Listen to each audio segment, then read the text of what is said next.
ছাত্র জনতার রক্ত যে জন্ম দিয়েছে, এই রক্তের সাথে আপনারা কাত্তারি করছেন। আজকে ছাত্র জনতার রক্তের সিঁড়ির উপর দাঁড়িয়ে আপনারা ক্ষমতায় আসলেন, আর আওয়ামী লীগকে পালাতে আপনারা সুযোগ করে দিচ্ছেন। আপনাদেরকে ছেড়ে দেওয়া হবে না। এই আওয়ামী লীগের নিষিদ্ধ আমরা কেন চাই? 1971 সালের স্বাধীনতার পর এই আওয়ামী লীগ এদেশে গণতন্ত্রকে হত্যা করেছে, সমস্ত রাজনৈতিক দল নিষিদ্ধ করেছে, পাকশালের মতো ফ্যাসিজম কায়েম করেছে।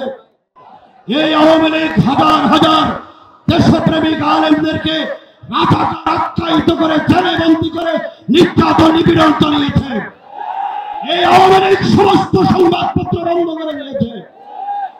এই আওয়ামী লীগ 96 সালে ক্ষমতায় আসার পর এই দেশের আলেম সমাজের সূর্য সন্তান শেখুল হাদিস আল্লামা আজিজুল হক, মুফতি আমিনী সহ উলামায়ে কেরামদেরকে মিথ্যা মামলা দিয়ে জেলে বন্দী করে হয়রানি করেছে।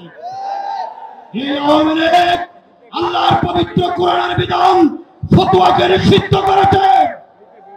এই আওয়ামী লীগ 2009 সালে ক্ষমতায় আসার পর আল্লাহর কোরআনের উপর, বাংলাদেশের স্বাধীনতা সার্বভৌমত্বের উপরে, আল্লাহর নবীর ইজ্জতের উপরে যারা আঘাত করেছে তাদেরকে, শাহবাগী নাস্তিকদেরকে, সেই গণজাগরণের মত তারা দেশের স্বাধীনতাকে বিপন্ন করে দিতে চেয়েছিল, ভারতীয় আধিপত্যবাদকে এদেশে কায়েম করতে চেয়েছিল, তাদেরকে লালন পালন করেছে। এই আওয়ামী লীগ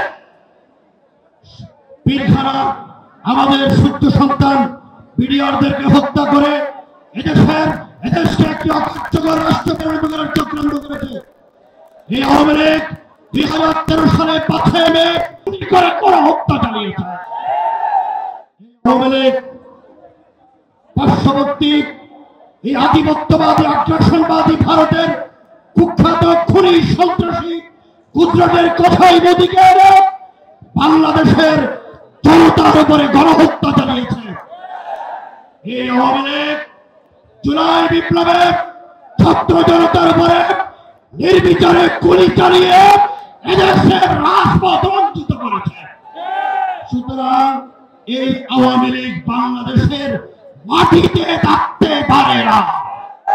বাংলাদেশের যারা আওয়ামী লীগের পক্ষে লড়াই করছেন, রাজনৈতিক নেতৃবৃন্দ যাদের অন্তরে আওয়ামী প্রেম এখনো ভুক ভুক করছে, তাদেরকে বলি, আওয়ামী প্রেম যদি আপনাদের অন্তরে থাকে, বাংলাদেশের দিল্লি চলে যাও। আমাদের কথা স্পষ্ট, কোন থানায় পাড়াই করে আওয়ামী লীগকে রাজনীতিতে প্রতিষ্ঠিত করতে দেওয়া যাবে না। প্রয়োজনে রক্ত আরো দেব, জীবন দেব, কিন্তু আওয়ামী রাজনীতি খতম না হওয়া পর্যন্ত রাজপথ চালাবো। আমি আপনাদেরকে জিজ্ঞেস করতে চাই, ছাত্র জনতা গত রাত্রে হাসনাত আব্দুল্লাহ ডাক দিয়েছেন, সর্বস্তরের জনতা জুলাইয়ের এই যমুনায় একত্রিত হয়েছে।